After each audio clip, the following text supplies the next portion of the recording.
নমস্কার বন্ধুরা, আজ আবার আরেকটি রেসিপি নিয়ে চলে এসেছি। আজ নিয়ে এসেছি পেঁয়াজ ও আলু দিয়ে তৈরি একটি সুস্বাদু সবজির রেসিপি। এই সবজি বানানোর জন্য আমাদের লাগছে পেঁয়াজ। আমি এখানে এরকম সাইজের ছোট ছোট পেঁয়াজ নিয়েছি। আপনাদের কাছে যদি এরকম পেঁয়াজ না থাকে আপনারা বড় পেঁয়াজকেও 4 টুকরো করে কেটে নিতে পারেন। আর নিয়েছি ছোট সাইজের আলু। আলু 80% মতো সেদ্ধ করে খোসা ছাড়িয়ে নিয়েছি। লাগছে মাঝারি সাইজের দুটো টমেটো। টমেটোগুলো দানা ফেলে একটু বড় বড় করে টুকরো করে নিয়েছি। একটা তেজপাতা, একটা শুকনো লঙ্কা আর 1 টুকরো পাতিলেবু, থেতো করা রসুন, আদা বাটা, জিরে আর চেরা কাঁচা লঙ্কা। আর লাগছে 2 চা চামচ জিরে গুঁড়ো, 1 চা চামচের একটু কম হলুদ গুঁড়ো আর 1/2 চা চামচ শুকনো লঙ্কার গুঁড়ো। রান্না শুরু করার আগে এই হলুদ, জিরে আর লঙ্কার গুঁড়োকে একটু জল দিয়ে ভিজিয়ে রেখে দেবো।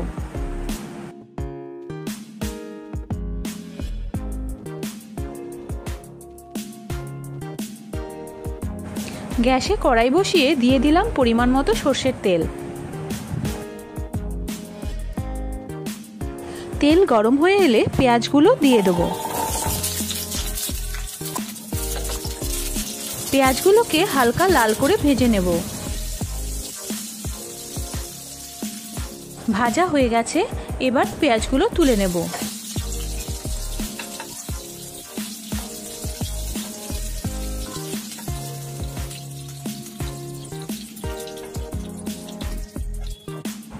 এবার এই তেলে আলুগুলোকেও একটু ভেজে নেব।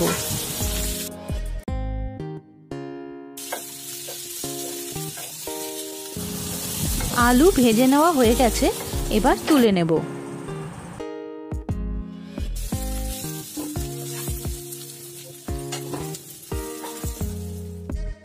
এবার এই তেলেই দিয়ে দেবো 1 চা চামচ গোটা জিরে, শুকনো লঙ্কা আর তেজপাতাটাকে ছিঁড়ে দিয়ে দেবো। জিরে আর শুকনো লঙ্কা ভাজা হয়ে এলে দিয়ে দেবো 1 চা চামচ থেতো করা রসুন।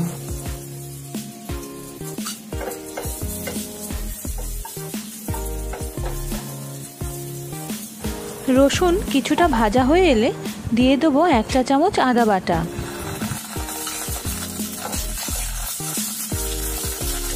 তেলে নেড়ে আদার কাঁচা গন্ধটা দূর করে নেব। এবার এর মধ্যে দিয়ে দেবো টমেটো।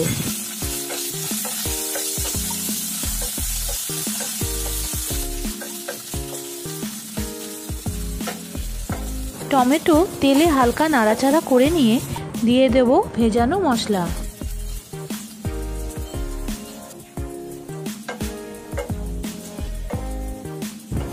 মশলার বাটিটা ধুয়ে সামান্য একটু জল এর মধ্যে দিয়ে দেব।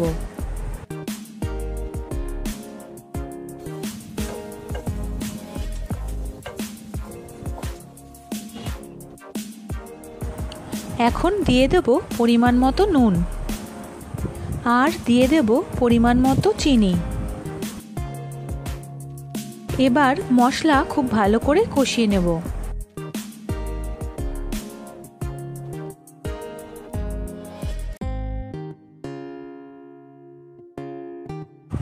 মশলা কষানো হয়ে গেছে, এখন এর মধ্যে দিয়ে দেব আলু।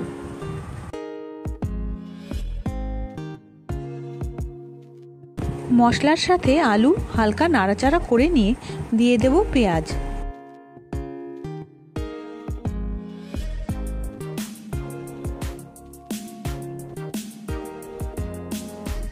যে বাটিতে পেঁয়াজ রেখেছিলাম সেই বাটির মধ্যে অল্প একটু জল দিয়ে ধুয়ে সেই জলটা এর মধ্যে দিয়ে দেব। এবার ভালো করে নেড়েচেড়ে নিয়ে দিয়ে দেব পরিমাণ মতো জল।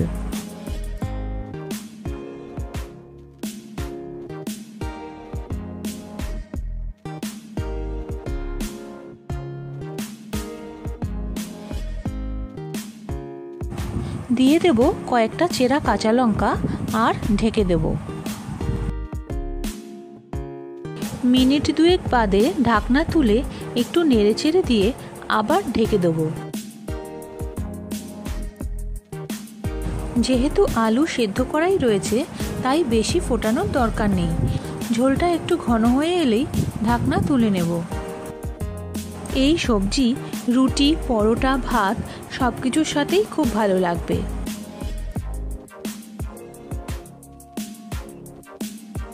এবার দিয়ে দেব 1 চা চামচ লেবুর রস।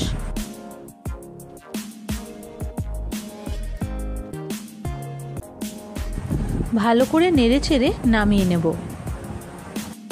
যদি আমার এই রেসিপিটি আপনাদের ভালো লেগে থাকে তাহলে ভিডিওটিতে একটা লাইক দিয়ে দেবেন আর চ্যানেলটি সাবস্ক্রাইব করে সঙ্গে থাকবেন।